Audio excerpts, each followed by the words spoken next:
motherfucker! Put it down!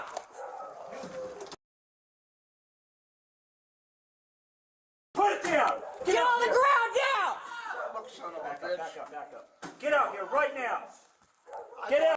A 75-year-old man is standing in his own apartment in nothing but his boxer shorts, 8 feet away from 2 police officers. There is no weapon in his hands. He is not charged with any crime. He has not threatened anyone. 10 seconds later, he is on the floor, knocked out cold, his head split open, with a police officer's knee pressing down into his neck. And then one of those officers does something that turns this from a tragedy into a federal case. He calmly walks over, picks up an object, and sets it down right next to the unconscious old man's body.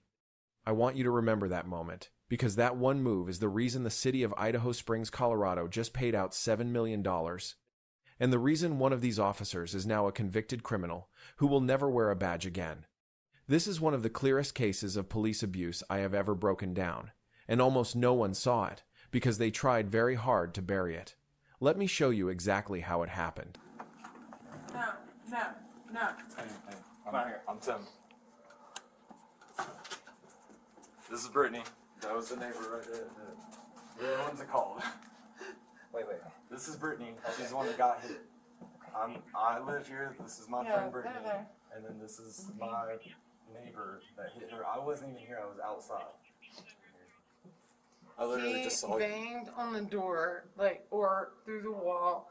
Bam, bam, bam. And I'm sleeping. Shut the fuck up! And so I came out and was like, what's going on? He busted all of my shit. My nose, my mouth. All I want to do is hey, what was disturbing? So how do 2 armed officers end up inside a 75-year-old man's home in the middle of the night? Here is the entire reason. A neighbor dispute. That is it. Someone claimed there had been an argument, some kind of disturbance in the building. Nobody was stabbed. Nobody was shot. Nobody was in any danger at all. There was no warrant. And I want you to watch closely here, because the officers never clearly identify themselves and never explain why they are advancing on his door in the dark. This matters because your home is the single most protected space you have under the 4th Amendment to the Constitution. The law is not subtle about this. Police cannot simply walk into your home over a noise complaint or a squabble between neighbors. To cross that threshold, they need one of 3 things: a warrant signed by a judge, your actual consent, or a true emergency, what the law calls exigent circumstances, like someone screaming for help inside. None of those 3 things exist in this video. So Michael Clark does what any of us would do. He opens his door to see who is pounding on it in the middle of the night, and within seconds these officers turn a non-emergency into a violent confrontation for no lawful reason at all.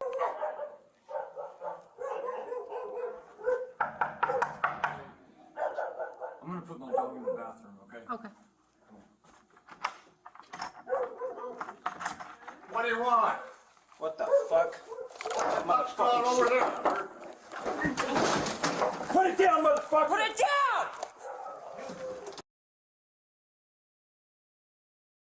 Put it down! Get on the ground now! Back up. Get out here right now! Get out here! Get on the ground! No!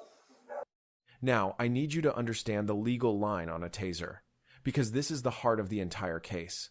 A taser is not a gentle tool. In the eyes of the law, it is a significant use of force. The Supreme Court gave us the rule for this in a case called Graham versus Connor, and every officer in America is trained on it. Force has to be reasonable, and you judge it by the threat the person actually poses in that moment. How serious is the crime? Is the person actively resisting? And most important of all, is the person an immediate threat to the safety of the officers or anyone else? So apply that test to what you are looking at. Michael is in his boxers. He is 75 years old. He is standing 8 feet back, inside his own living room, with his hands in plain view. He is not lunging.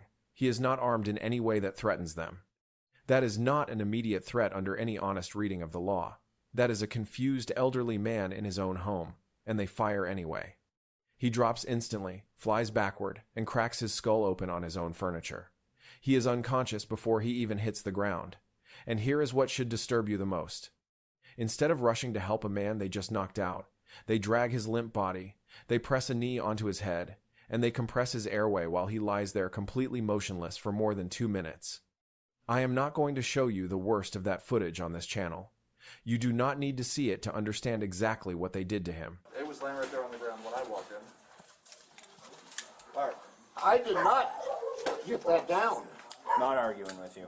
I did not get that down. All right. We're gonna sit up. I did not get that down. I'm gonna go down with you. It was on. You want him out of top cuffs up there. up here? Okay. Did you go in my apartment and look for weapons? Mr. Clark, you're gonna sit up. Did you look in my apartment and look for weapons? We don't need. Now here's the part that should genuinely make your jaw drop. The part that takes this out of the category of a bad mistake and into the category of a crime.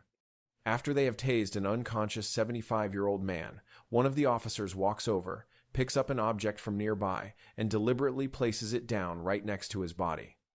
Stop and ask yourself why a person would ever do that. You do not stage a scene when you believe you acted correctly. You stage a scene when you already know in that exact moment that what you just did cannot be justified. So you manufacture a justification. You plant a reason, and that is the line. That is the difference between an officer making a terrible judgment call and an officer committing a crime, fabricating evidence, filing a false police report, dressing up an unlawful use of force so that on paper, to a supervisor, to a prosecutor, it looks clean and justified. That is not policing by any definition. That is a cover-up happening in real time, and the beautiful, damning irony is that the body camera strapped to his own chest recorded every single second of it. You're dealing with me now. We're gonna go down to the ambulance so I can. I was just in bed.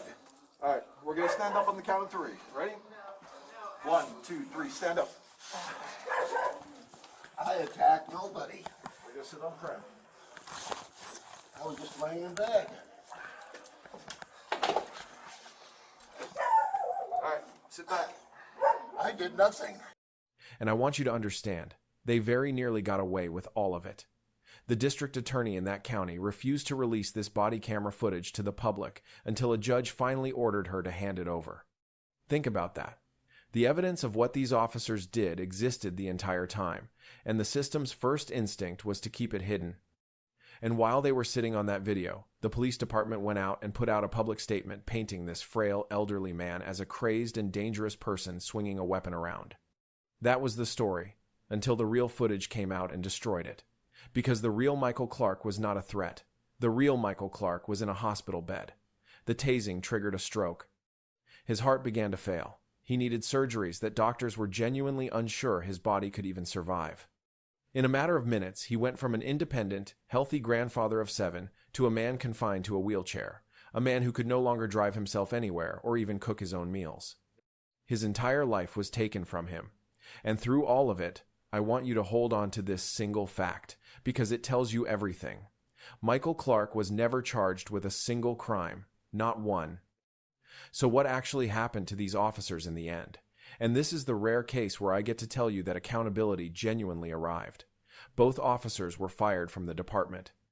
The officer who pulled that taser trigger was criminally charged. He was convicted, and he agreed as part of that outcome that he will never work as a police officer in the state of Colorado again. And then there is the money. The city of Idaho Springs paid Michael Clark $7 million. That is one of the largest settlements in the entire history of this country for a police misconduct case in which nobody actually died. And settlements like that do not happen by accident. A city pays a number that large for one reason. Because they looked at that body camera footage, the same footage you just watched, and they knew that if it ever reached a jury, it would be catastrophic.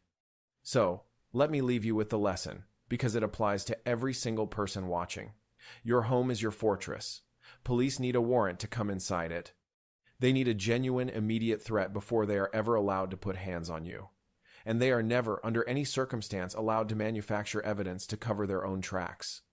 If you want to know exactly what to say and exactly what to do the moment police show up at your door, I broke all of it down step by step in my police encounter playbook. And the link for that is sitting right in the description below. And if this case opened your eyes, do me a favor. Hit that like button and subscribe to the channel, because I break down a brand new case just like this one every single day.